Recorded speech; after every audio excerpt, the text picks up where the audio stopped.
bienvenue dans ce podcast Zoein.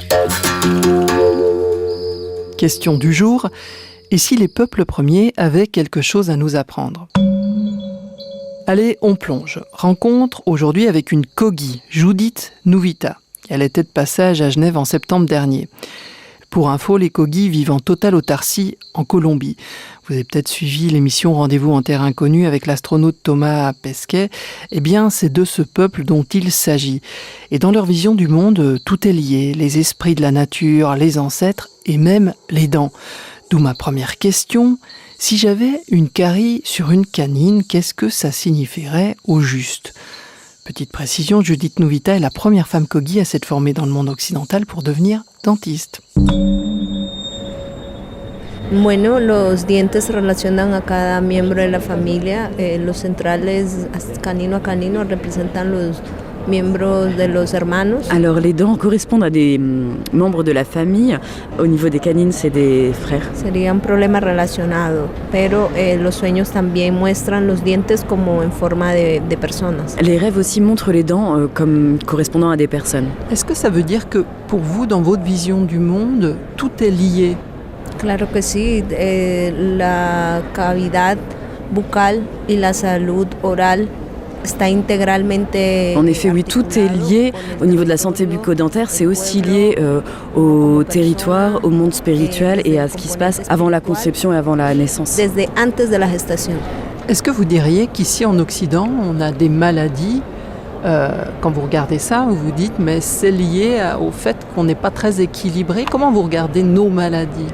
Es porque hemos perdido la relación con el territorio, porque no conocemos nuestro origen, porque no conocemos las fallas que hay en nuestros Parce ancestros. qu'on a perdu la relation au territoire, parce qu'on ne connaît pas nos origines et parce qu'on ne connaît pas nos ancêtres, la relation avec les ancêtres et la nature.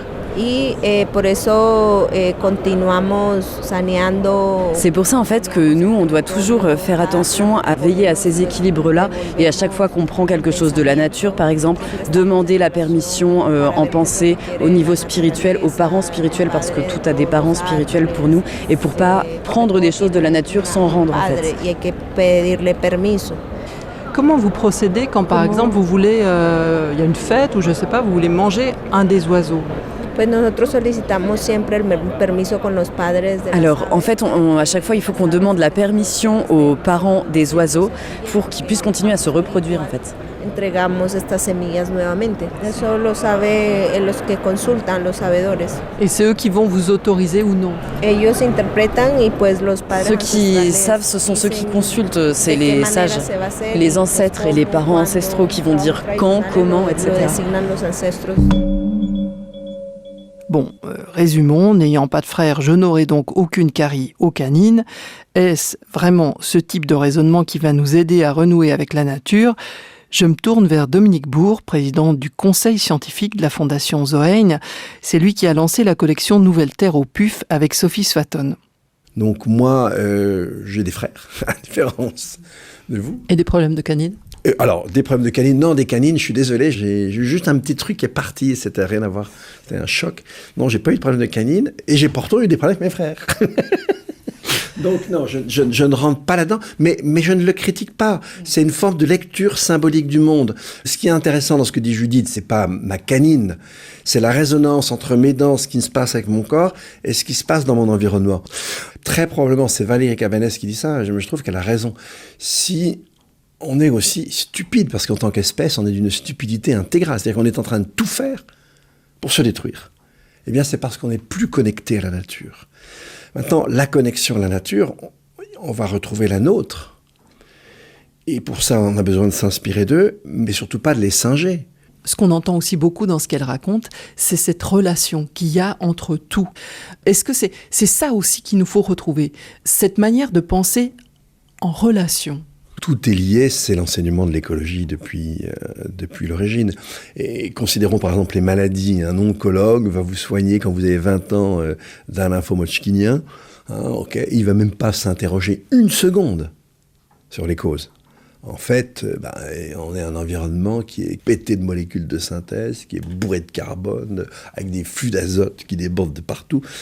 Évidemment, il y a forcément un problème avec notre santé. Et donc, cette espèce de raisonnement en silo, non seulement est absurde, mais c'est certainement lui qui en partie nous a conduits au niveau de destructivité qu'on connaît.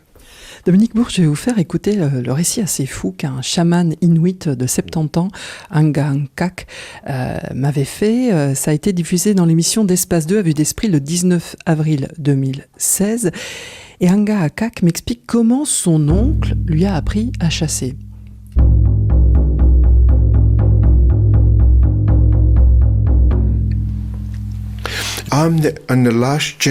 J'appartiens à la dernière génération qui a grandi dans le vieux monde.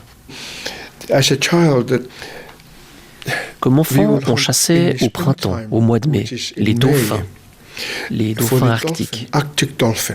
C'est une nourriture de cérémonie. On ne la mange qu'une fois par année pour cette cérémonie. Donc, on partait jusqu'à l'océan. Dans la tradition esquimau, on ne frappe jamais. On ne fait pas cela. Vous ne pouvez pas frapper contre une pierre. Personne ne peut vous entendre.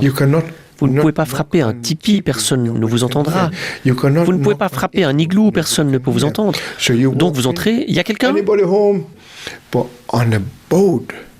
Mais sur un bateau, quand vous chassez, eh bien vous frappez. Et alors, parce que les animaux sont si curieux, ils veulent savoir ce qu'il se passe. Les dauphins venaient, 20, 50 dauphins, tous ensemble. Et mon oncle commençait à leur parler. Ma grande-tante a de la peine à voir, et mon grand-oncle a de la peine à marcher, et il y a un nouveau que nous n'avons pas encore rencontré. Et il leur racontait des histoires de notre famille. Et comme d'habitude, il disait... Le temps est venu pour la cérémonie de ce printemps. Nous devons vous demander si l'un d'entre vous est prêt.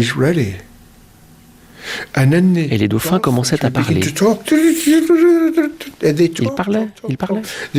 Ils montaient, descendaient, ils parlaient. Et soudain, tous disparaissaient. On les voyait s'éloigner. Sauf un. Ils avaient décidé, entre eux, lequel était prêt. C'est ça, chasser. Toutes les autres manières, c'est tuer.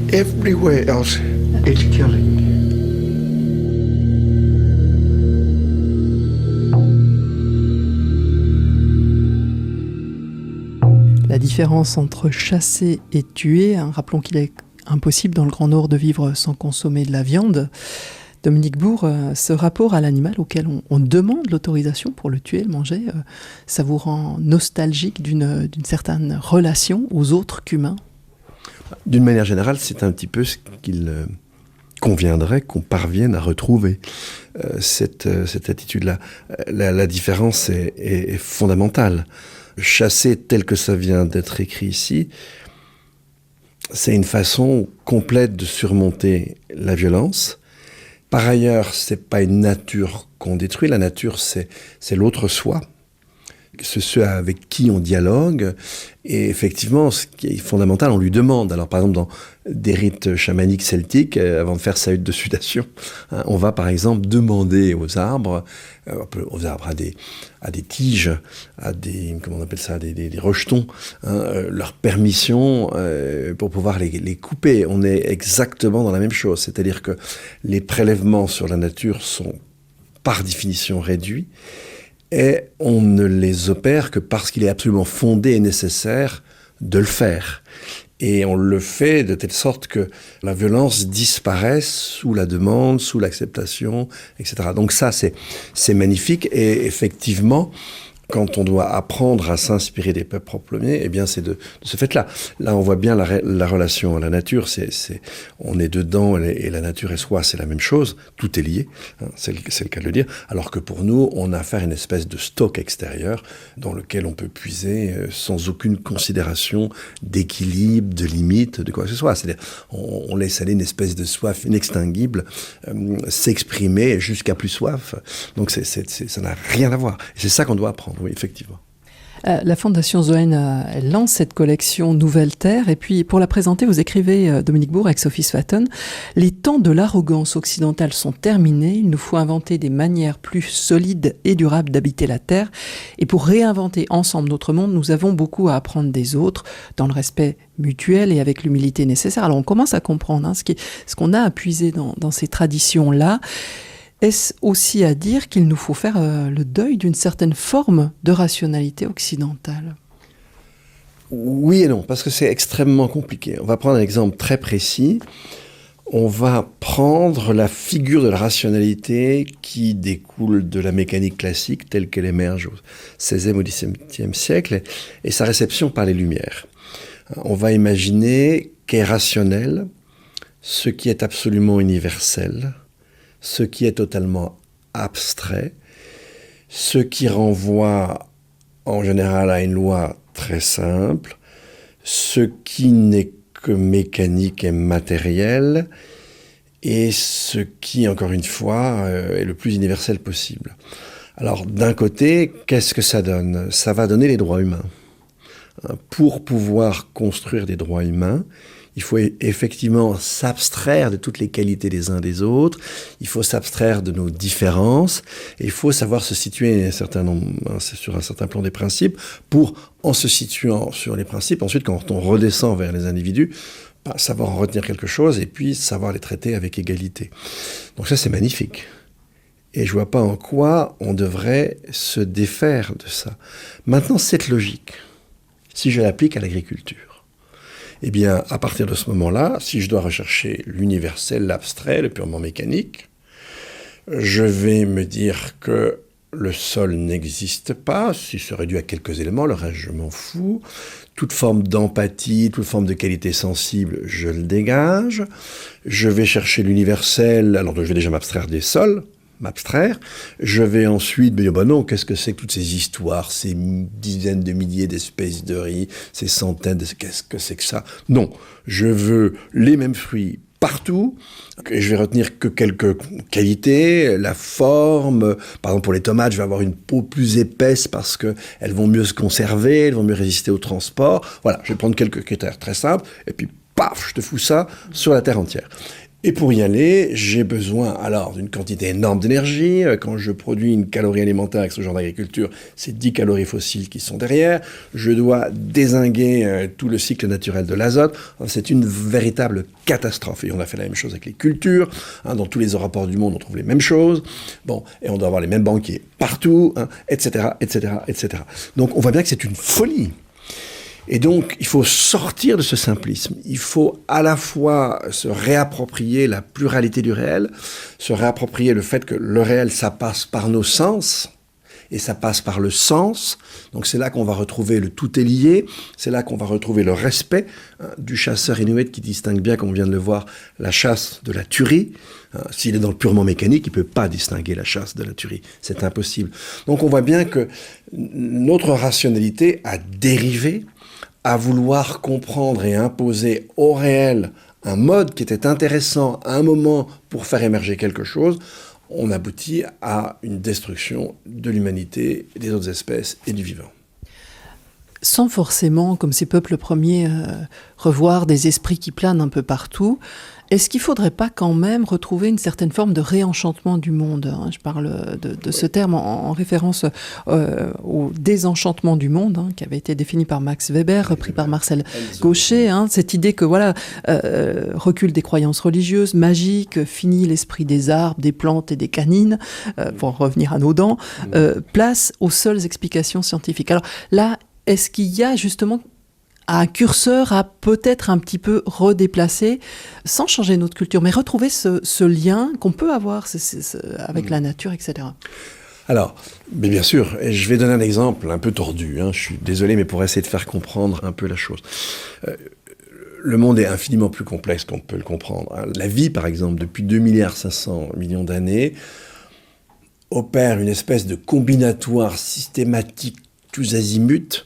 S'il fallait figurer ça avec un exposant, ça serait un exposant gigantesque. Et les calculateurs les plus puissants auraient besoin aussi de ces millions et milliards d'années. Donc, de toute façon, c'est hors de portée pour nous. Ça, c'est la vie. Elle est infiniment plus forte que nous ne le sommes et infiniment plus complexe que ce à quoi on peut accéder. Quand on fait un modèle climatique, c'est un modèle, c'est très important pour nous, mais ça n'est qu'un modèle. Alors, notre rationalité est très importante, elle nous a donné un certain nombre d'acquis, mais encore une fois, à condition qu'on la remette à sa place. Elle n'épuise pas le monde. Et je vais vous donner une espèce d'exemple pour le faire comprendre. Je dis, c'est assez un peu tendu. Non, je vais aller chercher le suaire de Turin. Ce linge qui aurait enroulé le corps du Christ après sa mort, qu'on l'a mis en tombeau. Voilà. Alors, l'attitude rationaliste classique. Qu'est-ce que c'est que ce Des croyances de bonne femme. Oui, croyances de bonne femme, conneries, alors c'est sympa pour les femmes, conneries, etc. Non, analyse au carbone 14, c'est un faux. Quand le document réapparaît en Champagne, en France, je crois au XIIe siècle, eh bien, l'évêque du Cru, justement, va dire « c'est un faux ». Alors allons-y, c'est un faux. Ok, c'est un faux qui réapparaît au XIIe siècle, ça on en est sûr, on le suit historiquement sans aucun problème après. Un faux qui réapparaît au XIIe siècle, qui montre une figure du Christ avec des pièces sur les yeux, etc., sabbat, puis surtout, évidemment, contrairement à ce que toute la figuration de la peinture, si vous mettez un clou dans la paume et un clou un peu derrière les doigts de pied, vous pétez la gueule de la croix. C'était pas ce qu'on cherchait à faire. Hein. Et donc, non, on avait perdu ce savoir-faire qu'avaient les Romains. Il y a là, anatomiquement, un espace pour passer le clou qui fait qu'effectivement... Dans le poignet. Dans le poignet, effectivement, et c'est pareil pour les pieds. Ensuite, le mode d'impression, on ne sait pas le reproduire aujourd'hui. C'est comme un négatif de photo. Alors évidemment, au XIIe siècle, un négatif de photo, c'est un peu compliqué. Et puis, en plus, on pourrait dire, comme disaient les anciens Grecs orthodoxes, l'image est akeiropoietes, elle n'est pas faite de main d'homme. Pourquoi ? Parce que le marquage du tissu est totalement uniforme. Il n'y a aucune irrégularité. Donc, ce document, soit c'est la trace de la résurrection du Christ, ça s'appelle un miracle. Soit c'est un faux, mais c'est aussi miraculeux, puisque ce faux contient des connaissances dont on sait parfaitement qu'elles étaient totalement oubliées à l'époque, y compris des connaissances archéologiques, et puis le mode d'impression, on ne saurait pas le refaire. Et tout ce qu'on savait faire à l'époque, au XIIe siècle, c'est manuel, et ça porte systématiquement et nécessairement la trace de l'humain. Donc voilà, il existe d'autres choses dans toutes les traditions religieuses, on va trouver des machins bizarres. Donc en fait, oui, ben là, ma rationalité, elle trouve un objet qui lui résiste. On a tous des croyances différentes, on est tous plus ou moins allergiques à certains trucs ou bien plutôt sensibles. Ce que vous nous dites, au fond, c'est peut-être de reprendre conscience qu'il y a une forme de mystère, qu'on ne maîtrise pas tout, on est perdu dans cet univers, on ne sait pas trop ce qu'on y fait. Un peu d'humilité, quoi. Beaucoup d'humilité et savoir que peut-être que la partie de la réalité que je vois n'est qu'une partie. Voilà, c'est une simple hypothèse, mais je reste ouvert. En tout cas, ça, c'est ce que je viens de faire là, c'est un exercice de ma raison. L'exercice de la raison me dit, oui, il y a quelque chose qui me résiste. J'arrive pas à donner une explication, j'arrive pas à assigner l'identité à cet objet. Miracle, pas miracle, vrai objet, pas... Voilà, j'arrive pas. L'objet résiste à mes catégories. Ok, ben voilà, l'objet résiste à mes catégories. Il y en a bien d'autres. Hein. C'est une espèce de signe vers autre chose, c'est une espèce d'indice du fait que mes catégories, les exigences que je veux imposer au réel, il semble largement les dépasser. Garder un petit espace ouvert pour d'autres types de rationalité, en fait, en lisant ces témoignages de peuples premiers, de témoins de ces peuples premiers, c'est aussi ça. On n'épuise pas tout avec notre science occidentale, il y a peut-être des trucs qu'on a perdus. Ça, c'est clair que non, et de toute façon, encore une fois, notre science occidentale, et ça, c'est une vieille affaire, elle ne donne pas de sens. Alors non seulement elle ne nous donne pas de sens, mais du coup, elle nous a donné une licence à détruire. Les gens qui sont des rationalistes sont des gens qui sont dans cette licence à détruire, en fait. Ils ne s'en aperçoivent même pas eux-mêmes. Donc, non, il faut qu'on arrive à la recantonner. Et pas lui demander plus que ce qu'elle peut nous donner. Mais en aucun cas, il s'agit de la renier. C'est très important. Mais voilà, on n'épuise pas le monde avec ça. Et elle ne peut même pas, ce qu'on dit dans le texte que vous avez lu au départ, elle n'est même pas capable de bâtir une civilisation. C'est quand même terrible. Donc on a besoin d'autre chose, et une civilisation, c'est une civilisation. Ça ne sera pas la civilisation planétaire. Et il y aura toujours des a priori, des fondements que je dois accepter avec humilité, que je ne pourrai jamais résorber, que je ne pourrais même jamais vraiment comparer. Je suis dedans, je l'accepte, et puis j'en tire du sens pour ma vie. C'était un podcast Zoein signé Catherine Erard. Cela vous a fait réagir, vous avez des idées, des remarques, vous voulez nous en faire part, faites-le via notre page Facebook ou via notre site zoein.org, zoein.org.